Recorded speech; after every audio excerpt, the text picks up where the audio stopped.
एक दिन ठेले पर भार अधिक होने के कारण रामू उसे ठीक से संभाल नहीं पाया और तेज गति से आती ट्रक से भिड़ गया।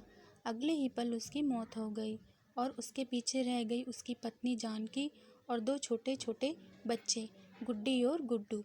एक तरफ रामू का अंतिम संस्कार किया जा रहा था और दूसरी तरफ उसके बच्चे बिलख रहे थे। नहीं, इसलिए नहीं कि पापा मर गए थे, वे तो भूख से बिलख रहे थे। उन्होंने कई दिनों से पेट भर खाना नहीं खाया था और आज तो मुंह में एक निवाला भी नहीं गया था, सो भूख से रोए जा रहे थे। कोई पत्थर दिल भी इस दृश्य को देखकर पसीज जाता। पड़ोसियों को भी दया आ गई। अगल बगल से खाना आ गया। बड़े दिनों बाद आज गुड्डी और गुड्डू पेट भर के खाना खा रहे थे। अजीब विरोधाभास था। एक तरफ लोग रामू की मौत पर दुख व्यक्त कर रहे थे, वहीं दूसरी तरफ उसके अपने बच्चे बड़े चाव से भोजन कर रहे थे। जानकी ने अगले कुछ दिन इसी तरह से उधार लेकर और इधर-उधर से मांगकर अपना और बच्चों का पेट पाला। लेकिन ये कब तक चलता? लोगों ने मदद करना बंद कर दिया।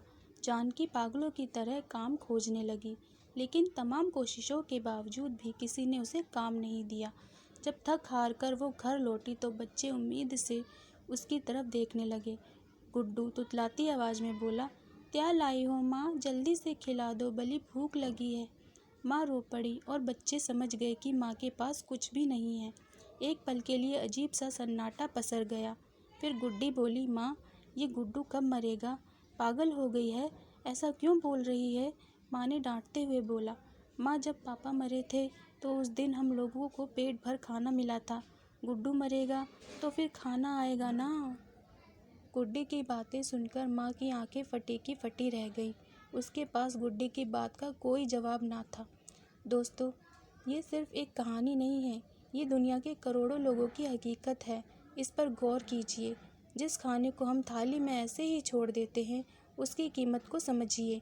बचपन से हमें अन्न का आदर करना सिखाया जाता है, लेकिन हमने कभी असल भूख नहीं देखी है, इसलिए हम उसका आदर करना नहीं सीखते।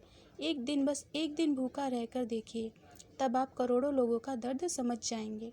चलिए हम प्रण करें कि हम कभी भी अन्न का अपमान नहीं करेंगे, हम कभी भी खाना बर्बाद नहीं करेंगे। चलिए अन्न को बचाएं और उसे ऐसे लोगों तक पहुंचाने का प्रयास करें जिन्हें इनकी सचमुच ज़रूरत है। धन्यवाद।